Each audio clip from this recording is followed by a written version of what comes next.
bahwa semua yang mengatasnamakan cucu Nabi dari jalur laki-laki dan pengakuan intisab ke Nabi ini dijadikan untuk legitimasi kepentingan di ruang publik, itu harus diteliti. Yang mengaku cucu Nabi atau berintisab kepada Nabi dari jalur laki-laki tentunya, karena nasab itu memang jalur laki-laki. Kalau perempuan itu kan rahim, jalur rahim. Kalau laki-laki itu jalur nasab, kalau perempuan itu jalur rahim. Minimal diam untuk para muhibbin. Ini urusannya kita dengan Pahlawi Yahudi celeng. Saya sangat sepakat kali ini dengan Kiai Ubaidillah itu, bahwasanya yang disebut dengan nasab itu mesti jalur bapak. Kalau jalur ibu namanya jalur rahim. Ya, kalau diperluas dalam fikih itu kalau keturunan itu mutlak laki-laki perempuan, tapi kalau muntasib atau bernasab itu memang ke bapak. Jadi kalau ada orang mencari keluarganya silaturahmi bapak ibu, tapi kalau mencari nasab itu ke bapaknya, begitu ya. Jadi itu sudah aturan yang ideal. Ya, walaupun misalnya orang mau mencari nasab ke ibunya, mungkin maksudnya mau mencari nasab ibunya. Ibunya itu anak siapa? Bukan dia mau bernasab ke ibunya, tapi dia mau mencari nasab ibunya, begitu. Mesti dicari ibunya itu anak siapa? Bapak dari ibunya siapa? Kalau ke ibunya lagi ya mungkin mencari keluarga, nggak ada persoalan sebetulnya ya. Tetapi ini ada satu pelajaran yang menarik di dalam tafsir Al-Quran tentang nasab ya. Ini saya ambilkan dari tafsir At-Tabari ya, ketika menjelaskan tentang salah satu ayat dalam surah Al-Ahzab. Kalau tidak salah begitu, saya bacakan, a'udzubillahi minasyaitonirrajim, ud'uhum li'abaihim huwa aqsatu indallah fa illam ta'lamu aba'ahum fa ikhwanukum fid dini wa mawalikum. Kalau saya bahasa Indonesia kan sederhana ya, sesuai dengan tafsirnya di situ. Ini case-nya adalah dulu orang-orang jahiliyah itu ketika melakukan sebuah tabanni atau mengangkat anak, mereka memanggil anak itu bernasab kepada bapak angkatnya. Bahkan yang masyhur itu ya, Rasulullah SAW itu punya anak angkat namanya Zaid. Nama bapaknya Zaid itu Harisah, tapi orang manggilnya Zaid ibnu Muhammad. Maka turunlah ayat ini bahwa kalau kamu mau manggil orang ya, walaupun di sini spesifiknya itu anak angkat, tapi maksudnya siapapun, maka panggillah dia itu nasabkan kepada bapaknya. Itu lebih benar. Aqsatu itu a'dalu, aswabu itu lebih tepat, lebih benar di hadapan Allah. Jadi misalnya Maman anaknya Mukidi, maka Maman bin Mukidi. Misalnya Maman diangkat anak oleh Mimin, tidak boleh disebut Maman bin Mimin, tapi Maman bin Mukidi. Walaupun yang ngasuh atau orang tua angkatnya itu Mimin ya. Itu maksudnya, biar jelas. Tetapi ada keadaan juga ketika misal bapaknya tidak diketahui.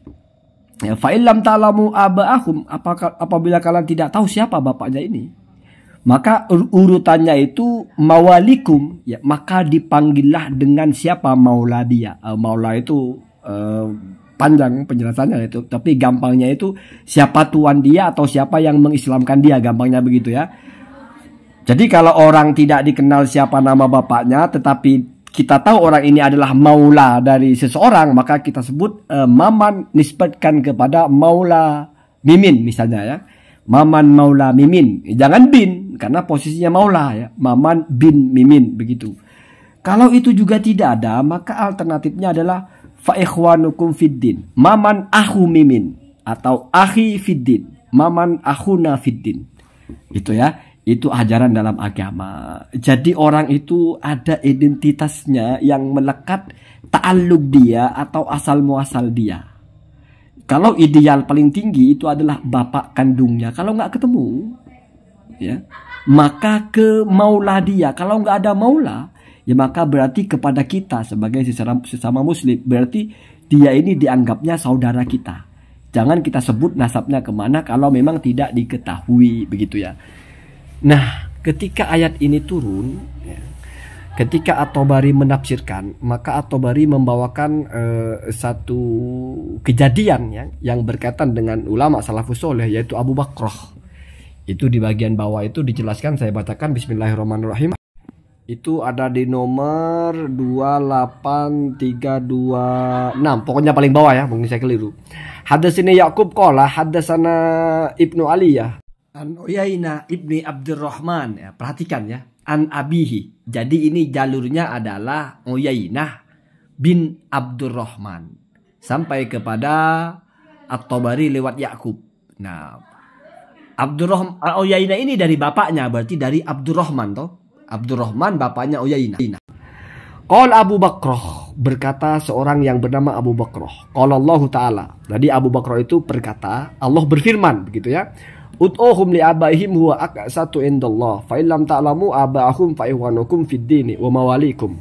Fa'ana, ini ucapan Abu Bakrah ya, setelah membaca ayat itu, fa'ana maka saya mimman adalah sebagian dari orang la yu'rafu yang tidak diketahui abuhu ayahnya. Berarti saya ini termasuk orang yang ayah saya nggak ada yang tahu siapa, saya pun tidak tahu. Jadi masuk kepada illam ta'lamu aba'ahum, masuk kepada yang tidak diketahui siapa bapaknya. Maka kelanjutan dari ucapannya Abu Bakar itu, wa ana min ikhwanikum fiddin, maka saya ini anggap bagian dari kalian, maka saya adalah saudara kalian. Jadi idealnya itu panggil orang itu kaitkan kepada bapaknya. Kalau nggak ketahuan bapaknya dan juga mungkin tidak ada maulanya, maka ya sudah, ana akhukum fiddin. Kalau kita memanggil orang itu anta akhi fiddin, ya, berarti anggaplah dinisbatkan itu kepada saudaranya sesama agamanya, begitu ya.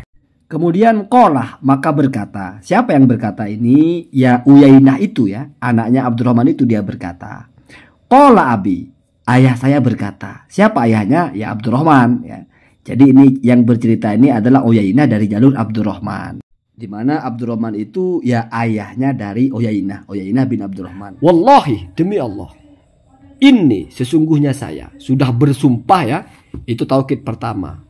Ini itu taukid kedua. La azunno, taukid ketiga ya. Ini benar-benar mengokohkan sekali ya. 3 taukid berlapis-lapis.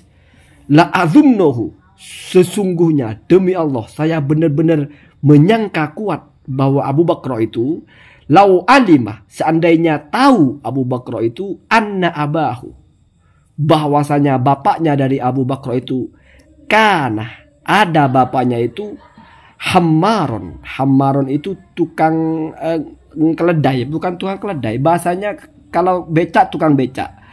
Kalau Hammaron itu ya berarti pengendara keledai ya. Jadi angkutan dulu kan pakai keledai. Nah kan ada supirnya itu ya. Sewa ya, kalau punya sendiri kan ngangkut. Ya sama dengan becak lah. Cuma keledainya, becaknya itu pakai keledai. Ya supir becak, supir angkot, angkotnya berarti ya.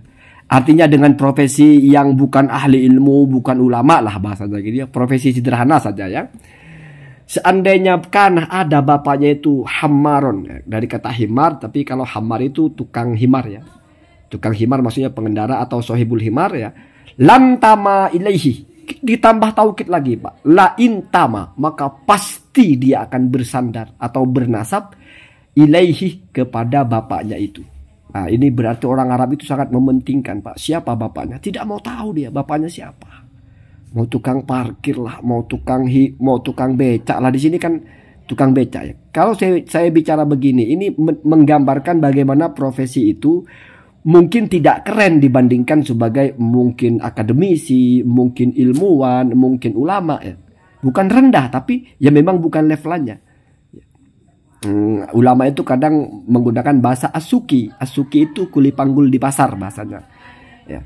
Ya ini juga berarti Hammarun itu sama, sebuah profesi. Artinya seandainya Abu Bakar itu tahu siapapun bapaknya, profesinya sebagai apapun, pasti akan diaku. Pasti dia akan menisbatkan dirinya kepada bapak itu. Abu Bakar bin Mukidi misalnya ya. Cuma sayangnya tidak diketahui siapa bapaknya, sehingga ya beliau tidak pernah menisbatkan diri kepada bapaknya. Jadi namanya muntasib, bahkan dalam fikih itu sampai ada bahasannya. Misalnya seorang bapak berkata, waqaftu hadza ala dzurriyyati, saya wakafkan ini kepada dzurriyyah saya, maka itu berarti mau anak laki-laki, anak perempuan dapat semua. Kemudian cucu-cucunya dari jalur laki-laki, dari jalur perempuan dapat semua. Karena muntasib, karena keturunan namanya. Tapi kalau alaman intasaba alayya atau ilayya, kalau saya wakafkan kepada orang yang bernasab kepadaku, maka yang dapat itu ya semua anaknya toh, karena anak laki-laki atau anak perempuan ya bernasab ke bapaknya toh. Jadi ingat, laki-laki atau perempuan itu sama Pak, bernasab ke bapaknya. Bagaimana dengan cucunya? Maka cucunya itu hanya dari cucu yang laki-laki.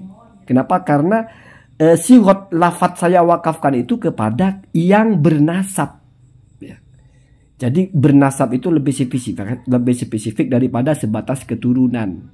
Karena kalau keturunan itu semua, kalau bernasab, maka itu berarti jalur laki-laki. Maka di generasi cucu yang dapat wakaf itu adalah yang cucu dari anak laki-laki saja. Kalau anak perempuan punya anak, berarti kan cucunya juga. Tapi tidak muntasib kepada kakeknya. Karena si anak tidak bernasab ke ibu, dia bernasab ke suaminya. Berarti kakeknya dia itu adalah ayah dari suaminya. Berarti keluar dari ranah yang berhak terhadap wakaf itu. Itu ada pernah saya baca begitu ya. Jadi ini adalah kita bicara keilmuan, kita bicara kitab ya. Kalau ada yang tidak sepakat ya silakan dibantah. Allahumma hadina ada sabil.